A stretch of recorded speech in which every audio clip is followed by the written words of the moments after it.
Selamat pagi, Assalamualaikum warahmatullahi wabarakatuh. Selamat Waalaikumsalam. bertemu kembali di acara Ruang Cakap SIS Desa. Kita makin cakap, desa makin mantap. Kawan-kawan kerabat SIS Desa, pada pagi hari ini kita memasuki pada episode 332. Episode 332 ini kita akan membahas topik berkaitan dengan persiapan-persiapan tim penyusun RKPDes di dalam melakukan proses penyusunan dokumennya.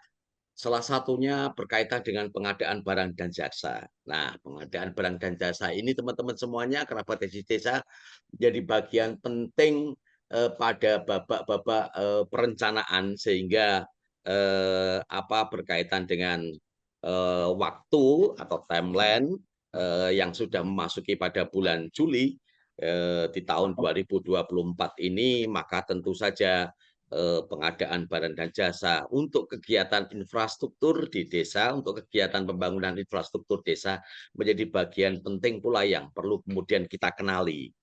Nah, semangatnya pagi hari ini, meskipun kita terlambat hampir 30 menit, kawan-kawan kerabat desa, kita akan tetap lanjut selama 1 jam ke depan bersama narasumber yang sudah siap di ruang Zoom, yaitu Mas Saiful Bahri, sarjana teknik.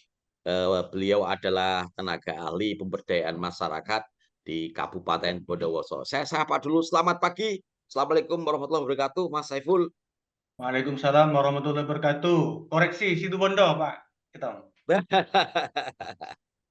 Ya, ini Mas Saiful ini teman-teman semuanya adalah tenaga ahli pemberdayaan masyarakat yang spesifikasinya pada PIC sarana prasarana dan non sarana prasarana. Pokoknya urusan urusan sarana dan prasarana dan non sarpras yang ada di MonFDD, beliaulah yang lebih banyak aktif untuk melakukan satu tindak lanjut.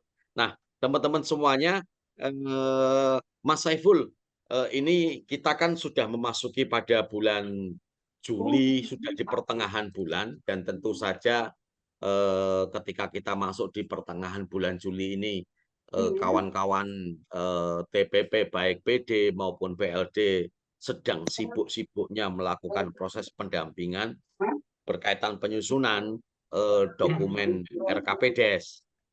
Nah, ketika kita berbicara tentang penyusunan dokumen RKPDes, maka di sana akan ada kegiatan kegiatan dua besar gitu ya, dua kegiatan besar yaitu sarana dan prasarana serta non sarana dan prasarana. Nah, kita hari ini ngobrolkan yang sarana prasarana, Mas Saiful. Ini kan tentu saja pengadaan barang dan jasa menjadi bagian penting, Mas Saiful. Kira-kira kita mulai dari manakah Mas Saiful ini akan menyampaikan topik yang berkaitan dengan pengadaan barang dan jasa untuk kegiatan untuk pembangunan kegiatan sarana prasarana. Saya persilakan Mas Saiful. Baik, Pak Itong. Terima kasih. Assalamualaikum warahmatullahi wabarakatuh. Waalaikumsalam warahmatullahi wabarakatuh. Salam untuk Bapak dan Ibu, kawan-kawan semuanya. Salam kenal. Pak Itong, betul bahwa kita sudah memasuki masa-masa perencanaan penyusunan RKP Desa, Pak Itong. Memang semestinya sejak bulan Juni sudah dibentuk yang namanya tim penyusun RKP, Pak Itong. Ya, sehingga bulan Juli sudah mulai action untuk bagi tim penyusunnya. Ya, jadi di situ tentunya sesuai dengan Permendes 21 tahun 2020 bahwasanya apa yang direncanakan sebagai pembangunan desa itu merujuk kepada SDGs desa, Pak Itong, ya, IDM dan SDGs desa, ya. Dan juga tidak lupa termasuk juga ada prioritas pembangunan desa sesuai dengan regulasi yang sudah ditetapkan oleh kementerian, Pak Itong. Nah, ini yang salah satu diantaranya adalah yang dikatakan Pak Itong tadi, ada yang namanya kegiatan sarana prasarana, Pak Itong. Ya, ini yang menjadi poin kita pada pagi hari ini. Dan ini kami pikir ini penting karena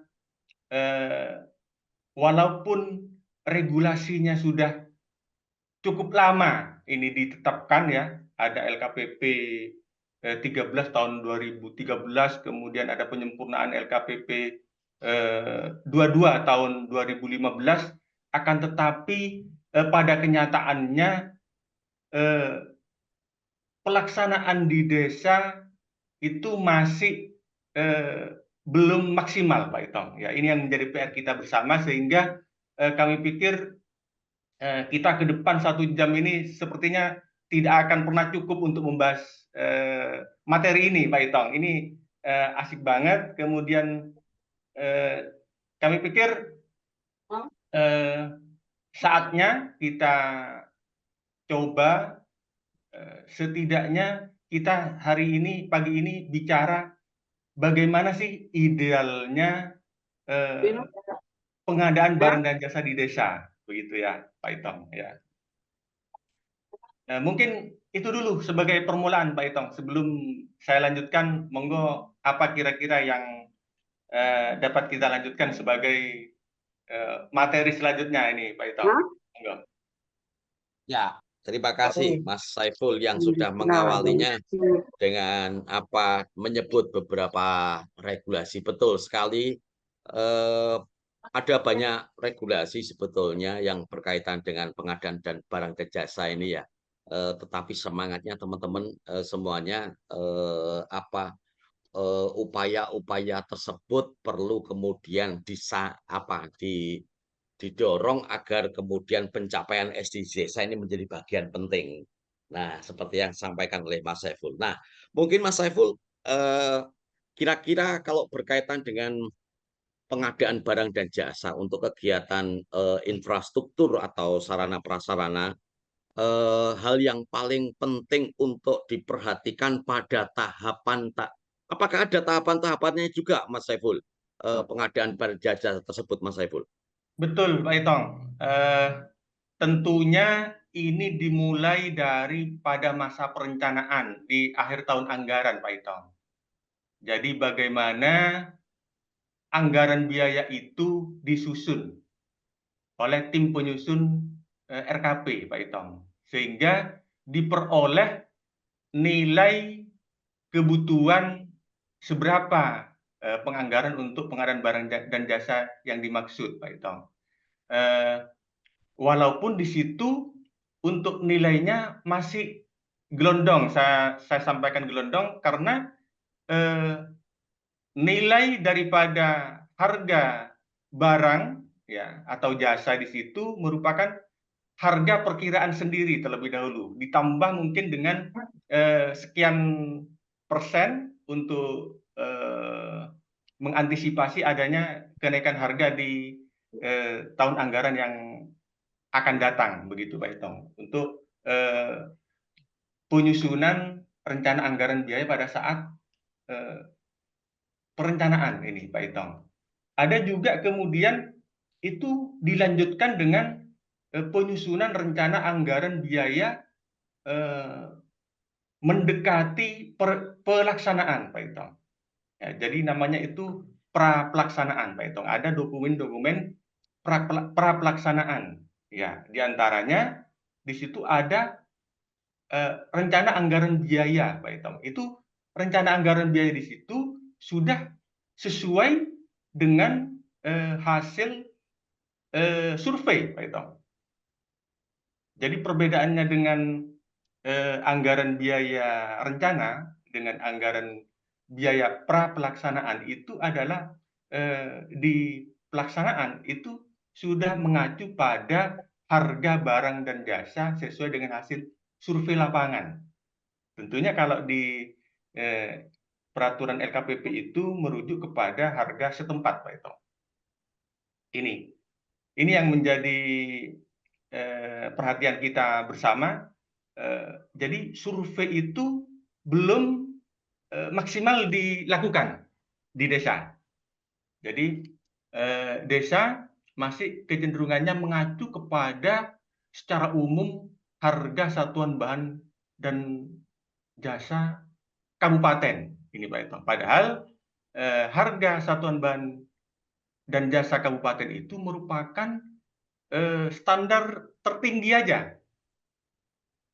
Ya, harusnya apa yang direalisasikan di desa itu berdasarkan daripada hasil survei harga, begitu Pak Etong. Ini yang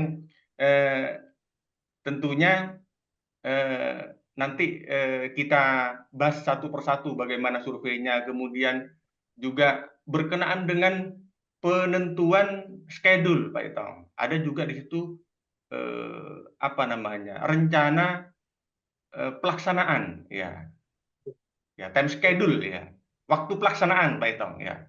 Kemudian ada juga dokumen yang lainnya itu tentang kebutuhan tenaga kerja, kebutuhan bahan, ya, kebutuhan alat dan seterusnya. Ini yang nantinya merupakan bagian dari proses pengadaan barang dan jasa di desa, Pak Etong. Mungkin sementara itu, Pak Etong. Oke, Pak Saiful, kalau tadi ada alur sudah ya, ada alur dan kemudian Pak Saiful ada titik-titik kritis ya, titik-titik kritis yang berkaitan dengan penetapan harga pra kegiatan dan RAB. Nah, ini menjadi bagian penting ini Pak Saiful.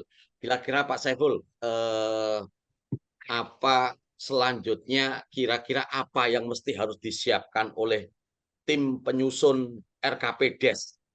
Nah, pada penyusunan pada penyusunan RAB yang itu sesuai dengan atau mungkin begini Pak Saiful, apakah ada hal lain ya atau berbeda antara penyusunan RAB dengan pengadaannya,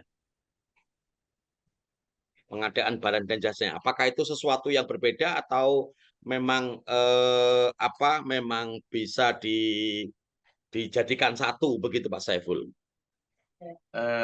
Kalau merujuk kepada yang pertama barusan Pak Etong sebutkan berkenaan dengan tim penyusun, jadi tim penyusun itu hanya bertugas pada penyusunan rencana anggaran biaya perencanaan, Pak Etong.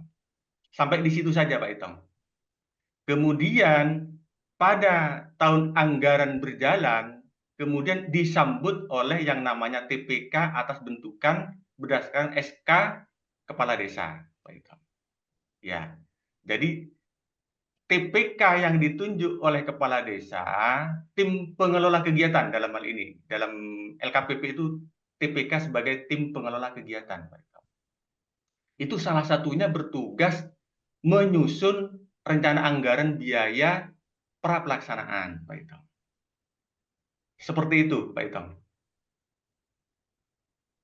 Hasil penyusunan yang dilakukan oleh TPK selanjutnya kemudian diberikan kepada siapa Pak Saiful?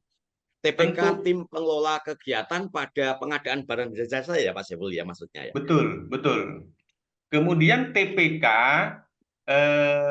berkoordinasi dengan Kasih Kaur yang membidangi untuk melaporkan hal itu kepada kepala desa, meminta persetujuan kepala desa, Pak Itong. Jadi ketika kepala desa sudah menyetujui berkenaan dengan rencana anggaran biaya, berkenaan dengan gambar, ya, dan seterusnya, itu kemudian TPK bersiap-siap untuk memulai pelaksanaan kegiatannya. Begitu, Pak Ito. Ternyata alurnya teman-teman semuanya setelah tim pengelola kegiatan berkaitan dengan pengadaan barang dan jasa ini selesai menyusun, lalu disampaikan kepada kasih atau kaur yang membidangi. Nah, tentu saja dari situ kemudian teman-teman semuanya kita dari situ kemudian nanti akan disampaikan kepada kepala desa dan kemudian, oh iya, Pak Saiful, sebelum menyampaikan kepada kepala desa, apakah perlu dilakukan proses verifikasi oleh Sekdes, lalu selaku verifikator berkaitan dengan perencanaan? Betul, Sekdes sebagai pelaksana, ya Pak Itong ya. Jadi PPKD-nya ada di Sekdes. Kalau kepala desa itu PKPKD-nya, jadi Sekdes sebagai pelaksananya, Pak Itong, di situ. Betul, Pak Itong, Ya, Sekdes. berarti Ya.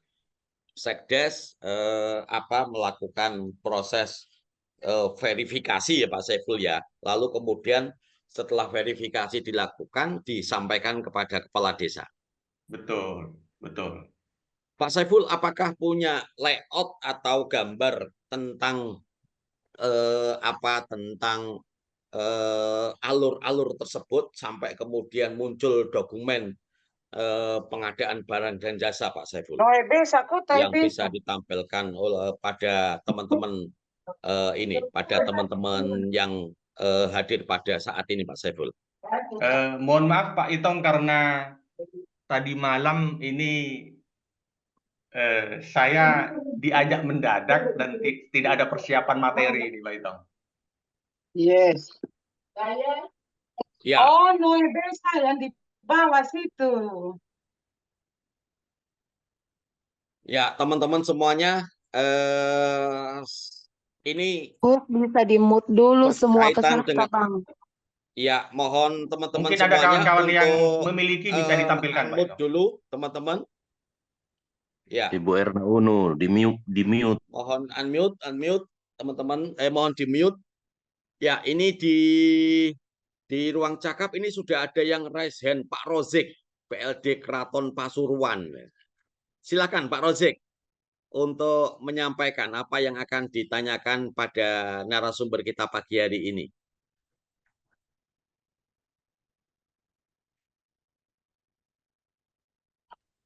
Pak Rozik, PLD dari Pasuruan. Ya, silakan.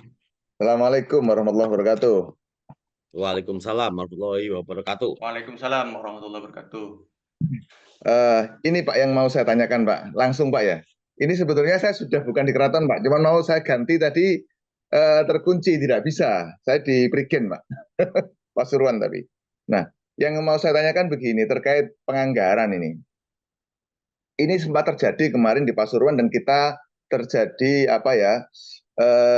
perbedaan pandangan antara pendamping dengan pemerintah desa. Jadi pemerintah desa menganggarkan pelatihan yang itu berhotel dan hotelnya cukup mahal, sehingga konsumsinya saja itu sekian puluh juta begitulah, mahal gitu. Nah, menurut PD kami, menurut pimpinan kami, ini tidak rasional begitu, karena tidak ada anunya. Gitu. Tapi menurut desa mengatakan bahwa kita sudah punya acuan yang jelas bahwa kita tidak markup bahasanya kan. Silahkan disurvei ke hotelnya bahwa ini angkanya memang segitu gitu. Sedangkan menurut menurut pimpinan kami itu belum sesuai dengan regulasi yang ada gitu. Nah, sebetulnya bagaimana Pak acuan yang mungkin bisa kita pegang betul begitu tatkala misalnya pemerintah desa itu bersikeras melakukan sesuatu yang betul memang, artinya anggaran segitu itu memang standar karena dia pakai hotel level tertentu begitu. Oke, begitu Pak. Mungkin bisa ditangkap Pak ya pertanyaan saya, substansinya Pak ya. Ini pelatihannya apa ini Pak? Kalau tidak salah kemarin itu tentang sosialisasi atau apa ya, tentang narkoba Pak. Ini pelatihan kepada perangkat desa atau kepada siapa? Bukan, kepada masyarakat. Kepada masyarakat. Ya. Ya, Terima kasih, Pak. baik Pak. Ini langsung ini Pak Itong. Ya, langsung Mas Saiful, ini berkaitan dengan yang ditanyakan. Silakan Mas Saiful. Baik Pak Itong. Jadi pertanyaan intinya kan bagaimana posisi pendamping dalam hal ini ya, sepertinya ini Pak Itong ya. Ya, Jadi kan pendamping ini kan fasilitator, Pak Itong, mendampingi saja. Jadi kewenangan pendamping hanya sebatas memberikan sosialisasi, menyampaikan regulasi, sebatas itu saja, Pak Itong. Kemudian tentunya yang menjadi titik poinnya adalah ketika desa harus menganggarkan, merencanakan sebuah kegiatan, itu rujukannya pada apa, gitu kan? Apakah itu sudah sesuai dengan kebutuhan, begitu ya? Dalam hal ini, kebutuhan yang kita maksud adalah sesuai dengan regulasi, tentunya diarahkan kepada peta jalan SDGs desanya, gitu. Ya, apakah di peta jalan SDGs desa itu merujuk kepada kebutuhan itu? Itu dulu yang tentunya menjadi dasar sehingga desa harus menganggarkan kegiatan yang dimaksud. Berkenaan dengan besaran, tentunya ini tidak ada aturannya ya Pak Itong ya. Artinya merujuk kepada kemampuan desa. Dan tentunya bagaimana masuk akalnya penganggarannya, Pak Itong. Bisa diterima apa tidak penganggarannya ini ya. Jadi yang selalu menjadi kekhawatiran pendamping tentunya adalah bagaimana kegiatan di desa itu aman dan selamat, tidak ada temuan. Ini Pak Itong. Ini yang menjadi poinnya pendampingan, Pak Itong. Ya, mungkin itu Pak yang Mas siapa ini? Pak siapa ini? Mohon maaf dari Prigen ya? Pak siapa namanya? Pak Rozik. Pak Rozik ya? Pak Rozik dari Prigen. Iya. Ya. Betul sekali, Pak. Terima kasih itu. Saya yang bingung itu. Jadi ini kita bukannya mau mempersulit atau mau mencari apa ya, tapi kan pengennya kan begini, pekerjaan itu kan tidak hanya sekarang sebetulnya. Jadi ada masa setelah pekerjaan itu kan ada. Khawatirnya kan ada problem di kemudian hari kan begitu-begitu itu. Jadi maunya kan aman, bekerjanya benar, aman, selamat kan begitu saja sebetulnya. Betul. Terima kasih. Betul. Sip, semangatnya adalah bagaimana agar kegiatan-kegiatan yang ada di desa tadi itu benar begitu ya, benar. Kalau benar berarti ada acuannya yaitu regulasi sehingga nantinya ketika ada persoalan maka bisa kemudian diargumentasikan. Berarti ya Pak Saiful ya, tidak sekedar kemampuan penganggaran, tetapi logis gitu ya, penganggaran itu disusun secara logis begitu ya Pak Saiful ya. Betul, Pak Itong. Betul. Ya, ini juga sudah ada yang raise hand ini, Mas Hendy S. Karim, PD Rawas Ulu. Dipersilakan Mas Hendy. Baik, Assalamualaikum warahmatullahi wabarakatuh. Waalaikumsalam warahmatullahi wabarakatuh. Waalaikumsalam. Kami dari Provinsi Sumatera Selatan, PD Kecamatan Rawas Ulu. Pada Sumatera Selatan, saya juga alhamdulillah dulu juga kuliahnya sempat di Surabaya, tinggal di Jawa Timur. Di Surabaya cukup lama, hampir 15 tahun, Pak. Akhirnya pulang ke kampung juga untuk mendampingi desa gitu ya. Jadi tadi sudah disampaikan Mas Rozik tadi terkait dengan perencanaan yang kadang desa tidak atau di luar logika dalam perencanaan gitu kan. Nah, kalau menurut kami, kita kan memang fungsi kita adalah fungsi pendampingan, tidak bisa melakukan pembatasan atau penghambatan dalam tanda kutip bagi desa gitu ya. Ini sebenarnya berangkat dari tingginya cost politik terkait dengan pemilihan kepala desa, Pak. Jadi dalam penganggaran itu kepentingan kepala desa terkait kos politik mereka menjadi kepala desa itu pasti akan mempengaruhi terkait dengan apa yang ada di dalam kegiatan APBDes, Pak. Nah, jadi fungsi kita itu sebenarnya pendampingan, tapi ada tahapan di mana seluruh dokumen RPJM desa, RKP desa, sampai ke APBDes itu kan ada tim evaluasi. Nah, menurut kami yang lemahnya itu di tim evaluasi dokumen-dokumen tersebut, Pak. Karena dari variabel-variabel yang kita sebutkan tadi ada rasionalitas terkait dengan harga gitu kan. Kalau desa pasti mengambil seperti disampaikan oleh Pak Saiful tadi, mengambil harga kabupaten, harga tertinggi gitu kan. Tidak pernah dilaksanakan terkait dengan apa yang namanya survei harga gitu. Nah, itu semua sebenarnya itu ya ada di tahapan evaluasi, bisa di-cut di situ. Fungsinya bukan di kita sebagai pendamping. Nah, itulah yang kami nilai di kabupaten kami, di kecamatan maupun di kabupaten, kita tidak mempunyai tujuan yang sama terhadap pembangunan desa ini, Pak. Enggak punya sama. Kata Mak ngomong itu kapasitas tim evaluasinya itu Mak ngomong dalam tanda kutip bagi kami tidak mumpuni. Bagaimana kalau mereka juga tidak tahu regulasi, bisa melakukan tugas evaluasi terkait dokumen-dokumen pemerintahan desa gitu kan.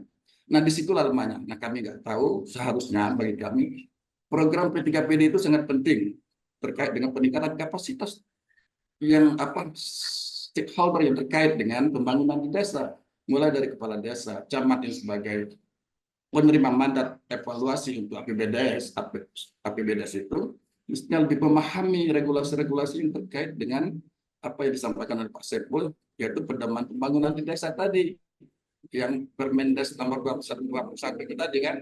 Nah, kalau kita perangkat mempunyai tujuan yang sama terkait pembangunan desa, Pak, insya Allah desa itu akan terarah. Yang tadi masalah di belakang itu insya Allah bisa kita hindari, Pak. Saya kira itu, Pak, masalah yang ada di kabupaten, nggak tahu apakah ini sama seluruh di kabupaten seluruh Indonesia atau hanya di tempat kami, Pak. Terima kasih Pak Saiful, Pak Itom, semoga ini menjadi bagian silaturahmi kita sesama pendamping dan manfaat bagi desa dalam mendamping pembangunan desa. Wassalamualaikum warahmatullahi wabarakatuh. Waalaikumsalam warahmatullahi wabarakatuh. Wah, ini Mas Saiful, ini urusan peningkatan kapasitas ya, tentu saja betul yang disampaikan bagaimana pihak-pihak yang harusnya bisa melakukan evaluasi, bisa merencanakan juga termasuk sesuai dengan alur yang disampaikan Pak Saiful ini bisa kemudian dilakukan.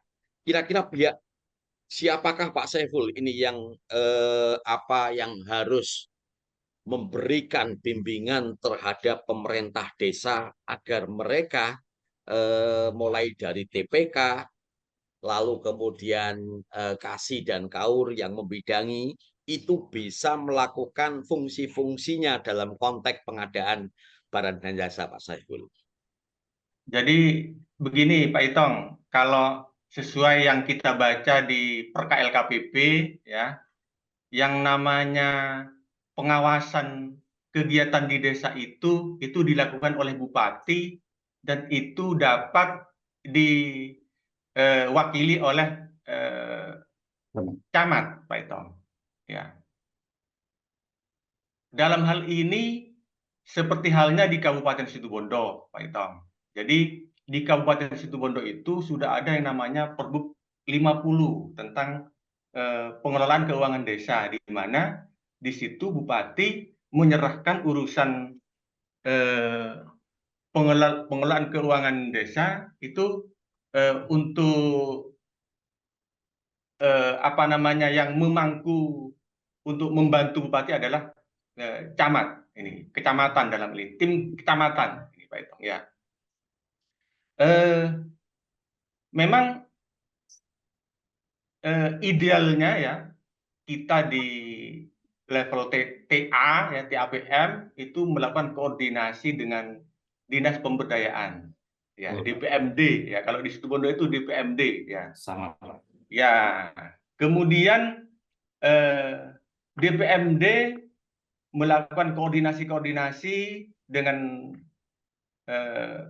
kecamatan ya, di mana kecamatanlah yang memiliki kewenangan di dalam memantau yang namanya pengelola keuangan di desa ini, Pak Itong. Lah, disitulah titik tekannya.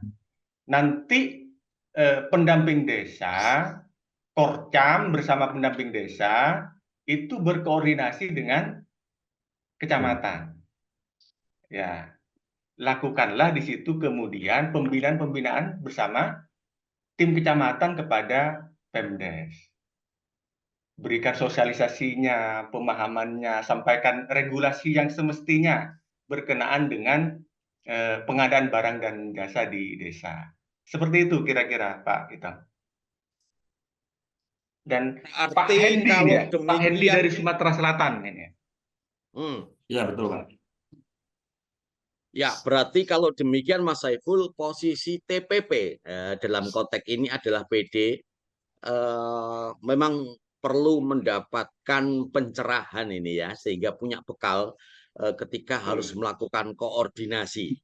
Betul. Karena makna koordinasi tidak sekedar kemudian mengajak kepada tim kecamatan untuk melakukan pembinaan dan pengawasan, tetapi juga memberikan bekal, begitu ya, Mas Betul, Saiful Pak ya. Itong. Betul. Nah, ini juga sudah ada yang raise hand, Mas Panudi. Mas Panudi dari Sukoharjo. Silakan Mas Panudi. Ya, terima kasih Cak Itong. Assalamualaikum warahmatullahi wabarakatuh. Waalaikumsalam. Selamat pagi dan salam kenal Mas Saiful. Baik, salam kenal juga Pak. Iya, ya kami mencoba aja gini Cak Itong. Ini kan kaitannya dengan pengadaan barang dan jasa di desa. Saya yakin pertama kan harus ada pedomannya. Pedomannya coba kami mencoba aja lah, mencoba kalau bisa kaitannya dengan apa itu kaitannya dengan share anu ya Cak Itong. Silakan. Ya. Sudah kelihatan Cak Itong? Oke, kelihatan. Ya. Pengadaan barang dan jasa di desa itu kan yang jelas ada dua cara itu kalau nggak keliru. Itu penyedia dengan pembelian langsung, permintaan penawaran, lelang, dan swakelola desa. Saya yakin itu nanti juga di perbuknya nanti akan coba nanti kita akan tadi yang terkait dengan baik itu apa yang akan dilakukan tadi pengadaan barang dan jasanya, entah itu kaitannya dengan fisik maupun non fisik. Saya kira nanti itu juga ada kira-kira batasan pembelian langsung seperti apa. Itu di Perbup juga nanti saya contohkan juga di Sukoharjo. Yang untuk permintaan penawaran itu berapa besarnya, kemudian yang pelelangan itu berapa, itu kan nanti ada. Ya, kemudian yang swakelola, kalau swakelola kan sebenarnya apa itu tidak ada batasnya. Coba kita lihat juga ini yang kaitannya dengan pengadaan tadi apa itu pengadaan barang jasa dengan cara penyedia dan swakelola desa. Kemudian tadi rekan-rekan tadi ketika apa itu akan melakukan entah itu tadi istilahnya pencerah, saya kira ya kita dasarnya kalau itu ada perbuknya kan sebenarnya kaitannya dengan itu kita harus berpedoman dari regulasi yang ada. Kalau ada perbuknya ya perbuknya, kalau nggak ada berarti dari peraturan KPP itu. Kebetulan tempat kami ada perbuknya. Saya coba izin ya Cak Itong, saya tak sharekan yang contoh perbuknya ya. Silakan Mas. Ya. Ya, pertama dari ini tadi, ketika harus paham betul kaitannya dengan apa ya, maksud dan tujuan ini kan ketika kaitannya dengan pelelangan ini kan ada prinsip-prinsipnya juga. Ini tadi yang disampaikan tadi, yang pertama tipe pertanyaan. Wah, di hotel kata dengan harga yang tinggi. Nah, ini kan sudah ada prinsip-prinsipnya. Kemudian juga ada etikanya nanti, ada etikanya juga. Jangan sampai tadi ada pemburusan kan ini saya kira ini perlu juga ini menghindari dan mencegah terjadi pemburusan, kebocoran keuangan desa, menghindari mencegah penyalahgunaan wewenang dan kolusi. Kenapa ini kaitannya dengan etika dengan pengadaan barang jasa ini kan harus dilakukan karena ada prinsip dan etikanya tadi. Ya, kemudian mohon maaf ini kami juga mencoba kita sharing aja.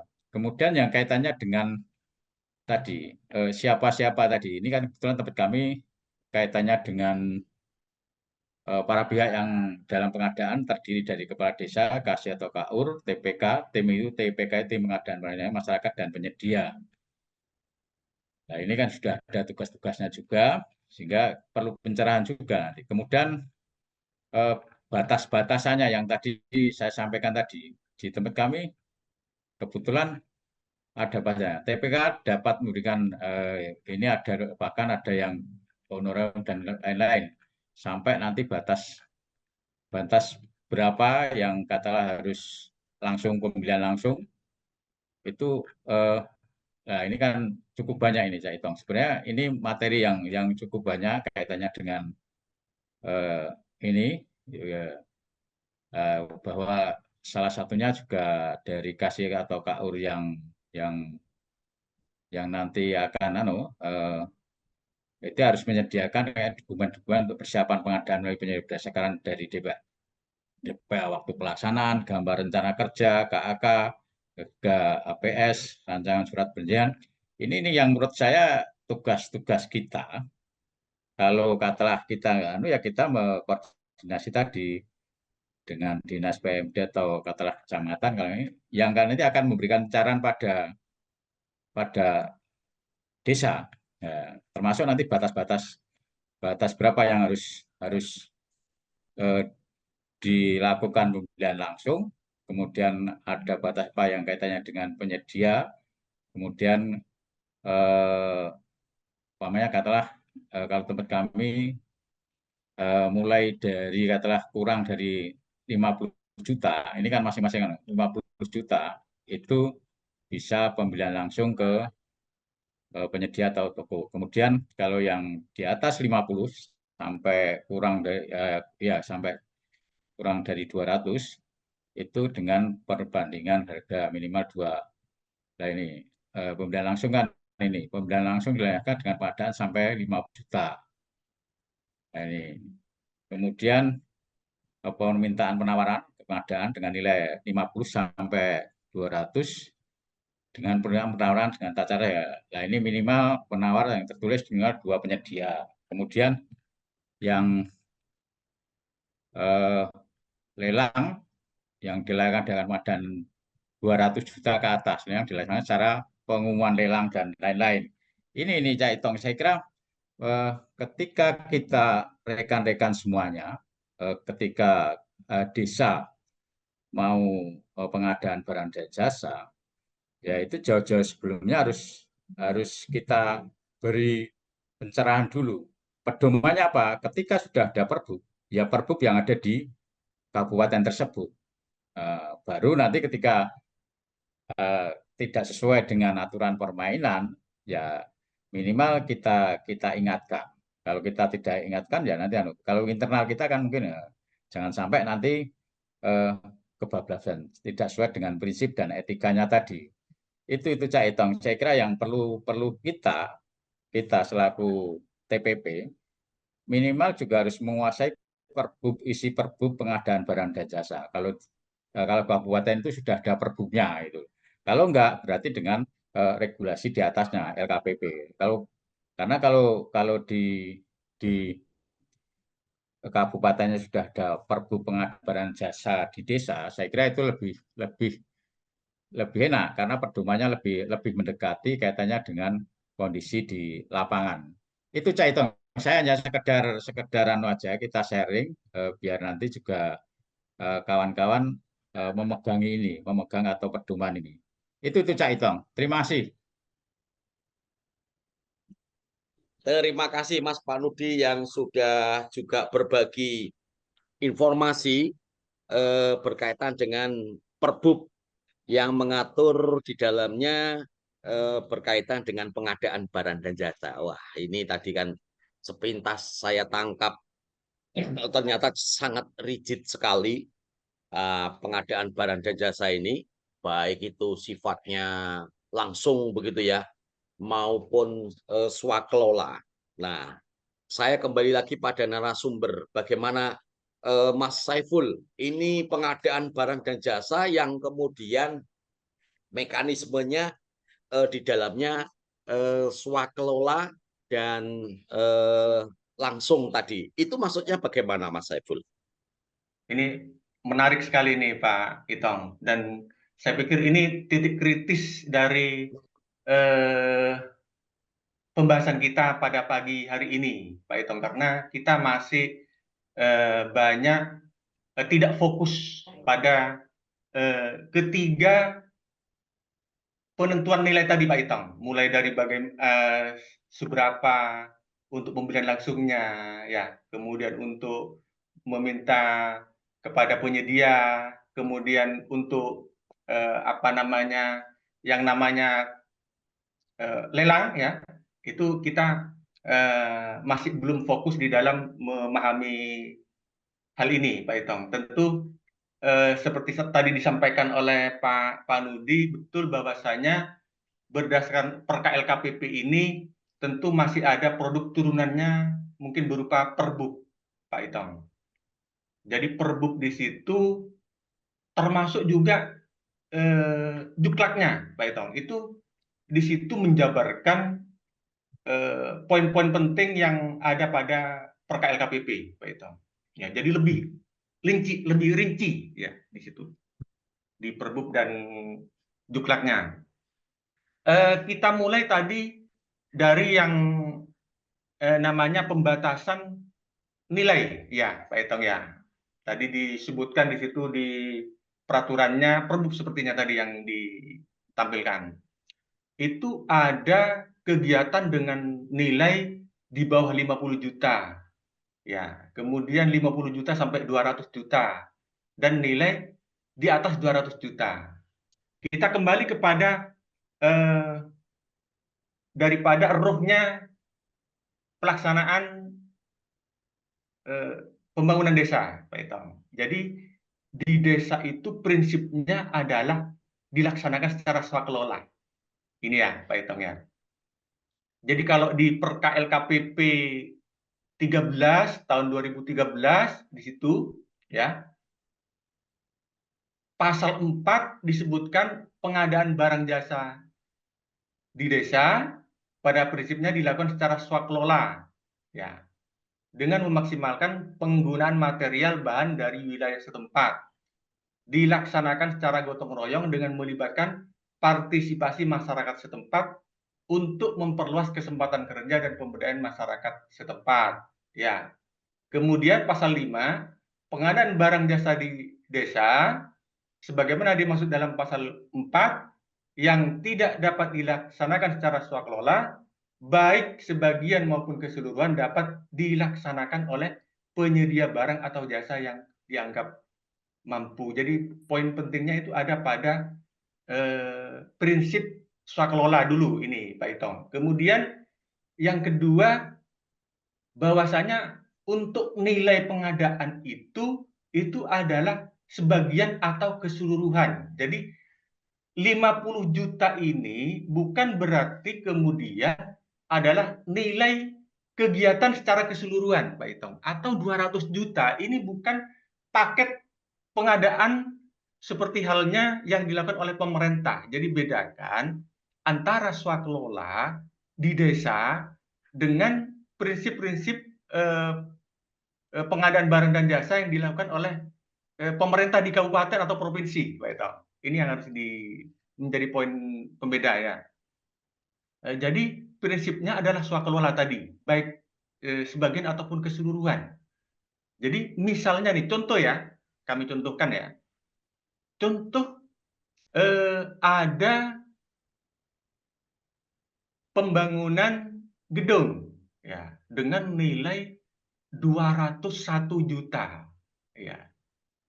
Jadi nilai total pembangunan gedung laboratorium misalnya di desa ya, saya nggak tahu ini seperti apa laboratoriumnya, nilai anggarannya misalnya 201 juta gitu ya. Jadi apakah dengan nilai 201 juta itu kemudian serta-merta mengharuskan lelang berdasarkan perka LKPP?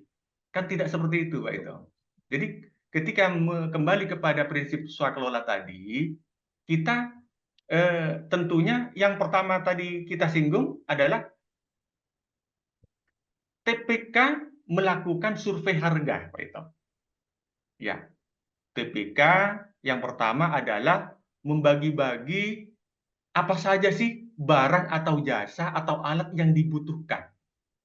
Kemudian dari pembagian tersebut, barang dan jasa tersebut atau peralatan tersebut apakah ada di desa setempat ataukah ada di toko-toko terdekat mungkin atau penyedia terdekat, masyarakat terdekat apakah bisa menyuplai ini gitu ya. Kemudian ketika itu sudah terdata, maka dilakukanlah survei harga berdasarkan data-data tadi itu. Tidak semuanya toko menyediakan keseluruhan daripada kebutuhan, Pak Ito. Ya, jadi ada toko bisa menyediakan dengan harga di bawah 50 juta, dengan total di situ 50 juta. Ada toko atau leveransir yang menyediakan dengan total misalnya 60 juta misalnya. Dan itu juga diputuskan oleh TPK berdasarkan daripada hasil survei tadi, Pak Ito. Nah, saya masuk kembali nih ya. Misalnya ada kebutuhan besi, ya. Ada kebutuhan besi di situ ada besi 6 mili, kemudian besi 10 mili, ada besi 12 mili ya. Tentunya setiap leveransir, setiap toko, setiap penyedia itu berbeda-beda harganya. Ada toko A itu menyediakan besi dengan harga yang lebih murah daripada toko B. Kemudian bisa jadi toko B juga menjual semen dengan harga yang lebih tinggi daripada toko B. Ya.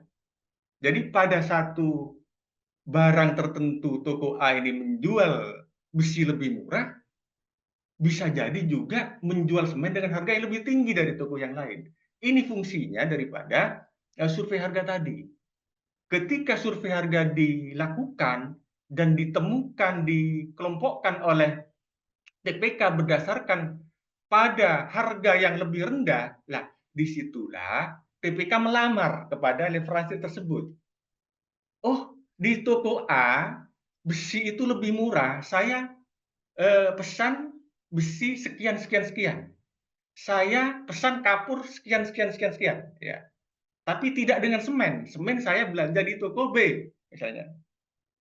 Lah, toko A ketika di total nilainya 49 juta. Nah, disitulah letak pembelian langsungnya, Pak Ito. Ya. Kemudian ada toko B, di situ ketika di total-total, ada mungkin di situ kebutuhan keramik dan lain sebagainya, ya. Mungkin ada genteng mungkin. Nilai totalnya 60 juta misalnya.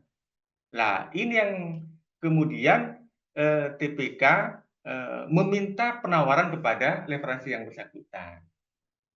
Begitu, Pak Itong. Kira-kira hal-hal semacam itu, Pak Itong. Jadi tidak semuanya kemudian ketika nilai totalnya 201 juta atau di atas 200 juta, kemudian itu layak untuk di pihak ketiga kan, Pak Itong. Ini yang menjadi tugas kita bersama untuk menyampaikan kepada Pemdes, Pak Itong. Jadi prinsipnya adalah swakelola di situ. Ya, kira-kira seperti itu, Pak Itong. Atau mungkin Pak Itong ada yang mau ditambahkan begitu. Monggo, silakan. Wah, ini berarti kan semakin jelas bahwasannya ketika kita melakukan pengadaan barang dan jasa pada satu kegiatan saja, maka pengadaannya itu bisa dipecah-pecah ya Mas Saiful ya. Betul, betul. Karena prinsipnya adalah sebagian atau keseluruhan berdasarkan swakelola yang bisa dilakukan, Pak Itong. Ya. Berarti tidak perlu kemudian memutuskan pengadaan itu harus memutuskan berdasarkan besarannya, tapi berdasarkan surveinya dulu ya Mas Saiful ya. Betul Pak Itong, karena ketika kegiatan itu dilaksanakan, ya toh, bisa jadi mungkin 90% bisa dikerjakan secara swakelola, yang 10%-nya berkenaan dengan tenaga ahli, berkenaan dengan peralatan, ini tidak bisa dimiliki oleh desa sendiri, tidak bisa diadakan secara swakelola. Maka yang 10% lah, yang 10% disitulah yang kemudian di pihak ketiga akan ini, Pak Ito.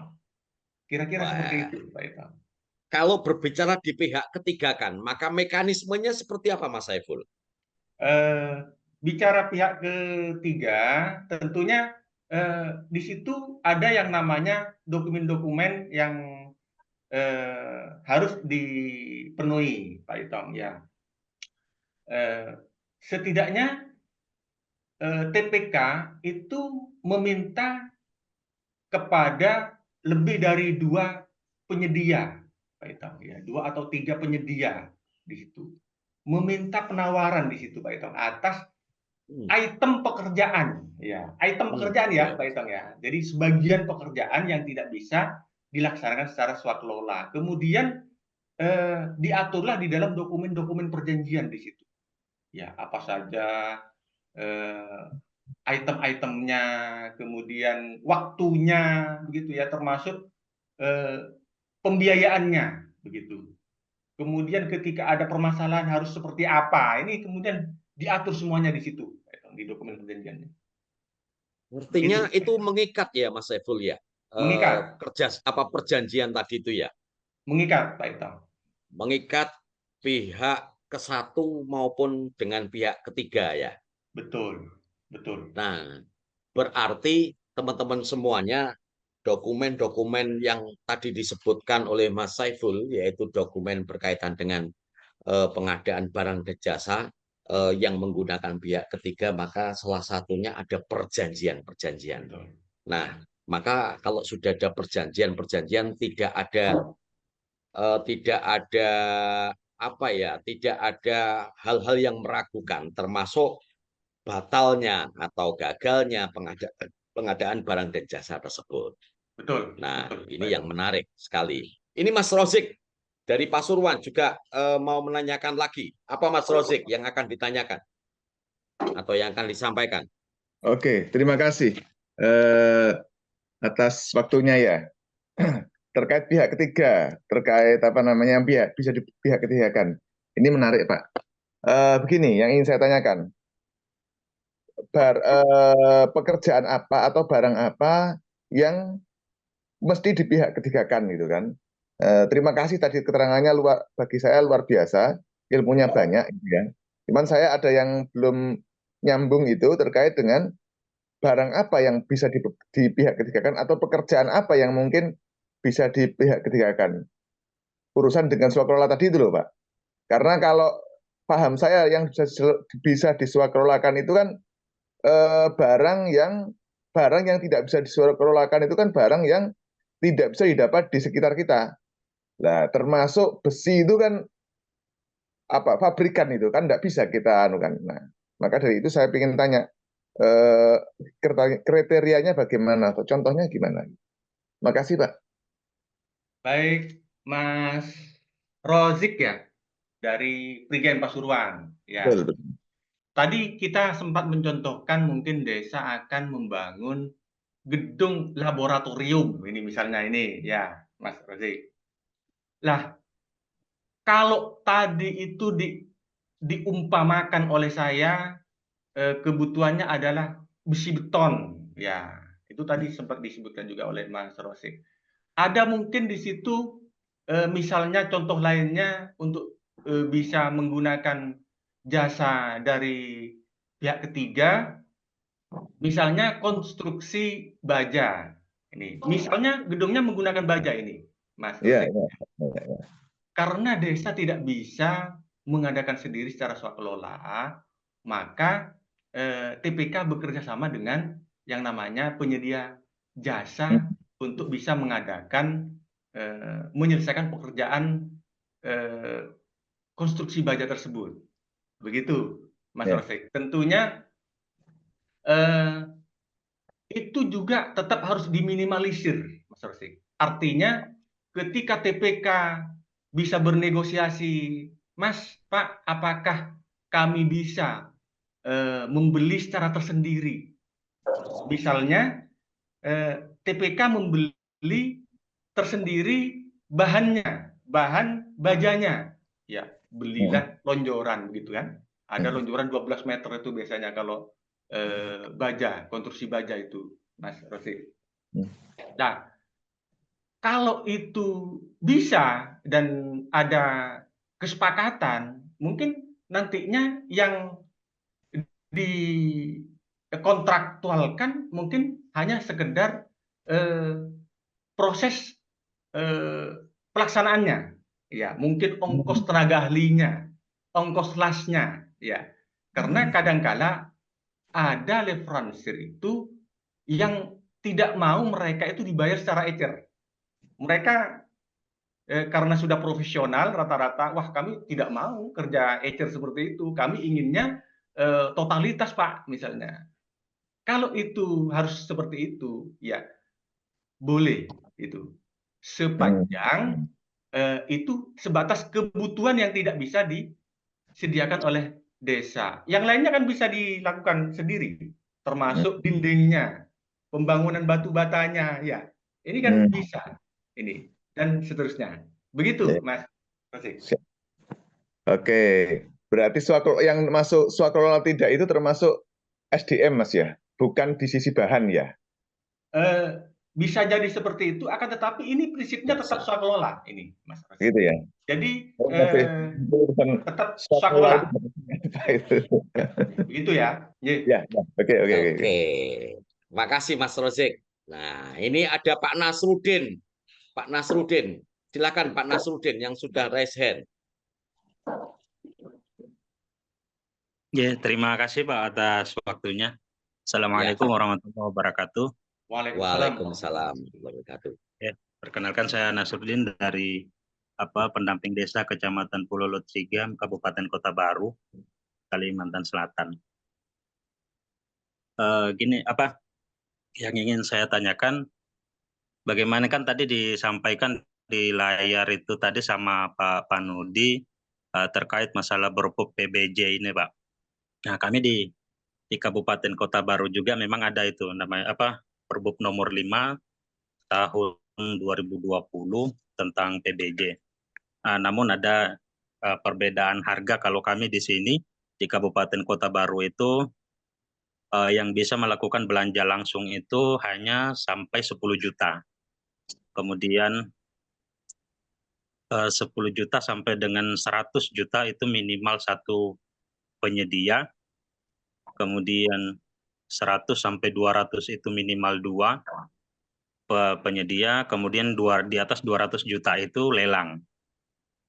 Nah, yang ingin saya tanyakan di sini, Pak, misalnya kalau kami di sini, seperti kasus yang kami temui di sini, antara 10 sampai 100 juta itu kan rata-rata desa bertanya, nah kalau misalnya ini minimal satu penyedia, sementara di penyedia tersebut tidak bisa menyediakan semua barang atau yang diperlukan, nah ini yang agak membingungkan di sini, Pak, kalau ini yang seperti kasus yang kami hadapi di sini, yang kami temui di sini seperti itu. Jadi yang menjadi pertanyaannya di situ seperti apa? Sementara kan tidak semua toko itu bisa menyediakan semua barang, Pak, kan tadi disampaikan.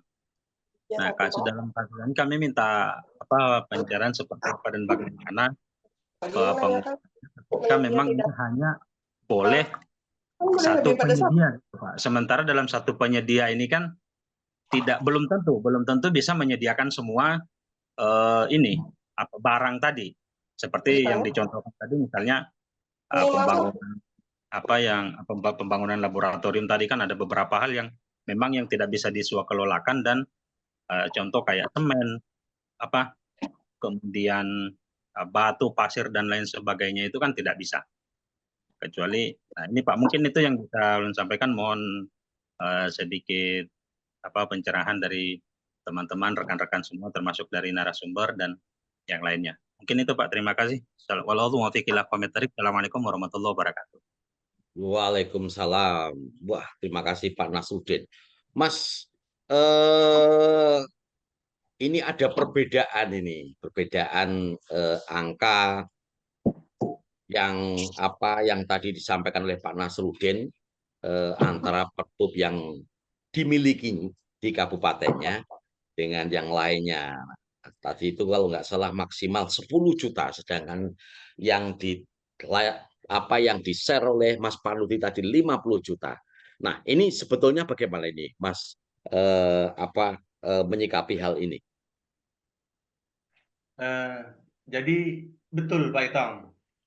Jadi per KLKPP itu memberikan keleluasaan kepada peraturan-peraturan di bawahnya termasuk Perbup untuk menentukan batasan nilai sesuai dengan adat kebiasaan di setempat Pak Itong ya.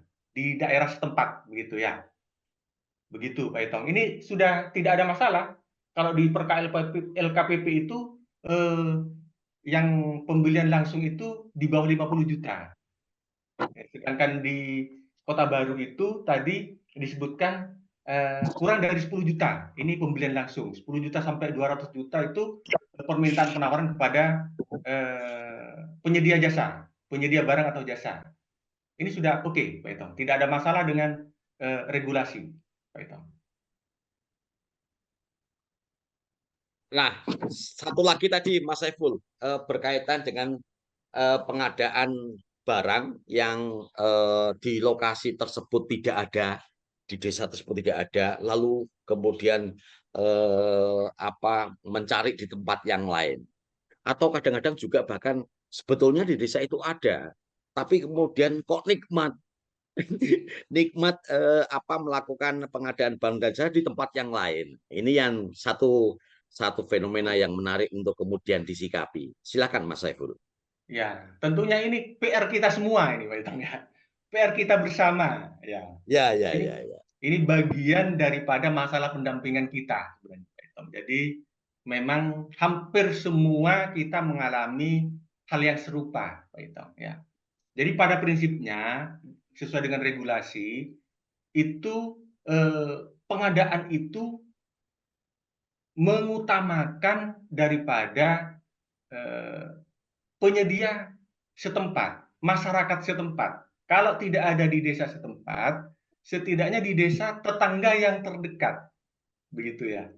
Kalau di desa tetangga terdekat tidak ada, monggo silahkan itu mencari kepada yang lainnya. Seperti itu, Pak Ito. Berarti kalaupun tidak ada di tetangga terdekat, desa terdekat, desa lain terdekat, bisa kemudian itu ke desa yang terjauh ya Pak Saiful ya, di mana barang tersebut ada ya Pak Saiful ya. Betul Pak Itong. Tapi pada prinsipnya tadi juga pada yang disebutkan di per KLKPP itu ada efisien, ada efektif dan seterusnya itu tetap di bawah. Iya. Ya, Pak Itong. Begitu. Prinsip-prinsip itu tetap harus kemudian dijadikan alat untuk mengambil keputusan ya Pak Saiful ya. Betul. Dalam barang dan jasa. Betul Pak Itong. Menarik. Nah, teman-teman tidak terasa nih ngobrol-ngobrol kita dengan Mas Saiful sudah 1 jam lebih. Kita di penghujung acara ini teman-teman sudah bisa menangkap beberapa titik-titik kritis yang itu kemudian bisa kita jadikan pengetahuan untuk kemudian mendampingi pemerintah desa, khususnya TPK yang ditunjuk oleh kepala desa dalam rangka pengadaan barang dan jasa. Nah, tentu saja perbincangan di pagi hari ini berkaitan dengan pengadaan barang dan jasa untuk kegiatan infrastruktur desa ini menjadi satu hal yang menarik, sehingga tadi di awal Mas Saiful menyampaikan maka dalam waktu 1 jam tidak mungkin akan bisa mengupas tuntas. Tapi setidaknya ada clue-clue atau ada poin-poin yang bisa kemudian mengantarkan kita untuk semakin mendalami regulasi-regulasi yang tadi kita dapatkan dari narasumber maupun dari Mas Panuti. Dan ada fakta-fakta yang juga sudah disuguhkan oleh Mas Rozik, oleh Mas Nasruddin, yang itu kemudian fakta itu bisa dijadikan alat untuk informasi ya, informasi untuk kemudian apa ya semakin mendekatkan regulasi dengan kenyataan begitu ya, sehingga regulasi-regulasi yang telah disusun oleh pemerintah di pusat berkaitan dengan pengadaan barang dan jasa bisa berjalan dengan baik. Dan prinsip yang tadi sudah disampaikan pada oleh narasumber, prinsip efektif, efisien ini menjadi bagian penting. Lalu transparansi, lalu partisipasi ini juga menjadi bagian penting di dalam proses pengadaan barang dan jasa. Kita cukupi dulu pertemuan kita hari ini. Terima kasih Mas Saiful yang sudah bersedia hadir di ruang cakap Edis Desa. Terima kasih teman-teman semuanya yang sudah berpartisipasi untuk interaktif dengan narasumber pada kesempatan kali ini. Kita akan bertemu kembali esok hari di ruang cakap Edis Desa, tentu dengan topik yang berbeda. Selamat beraktivitas, selamat menjalankan tugas. Kita akan bertemu kembali. Salam desaisme. Terima kasih. Wassalamualaikum warahmatullahi wabarakatuh. Kita makin cakap, desa makin mantap.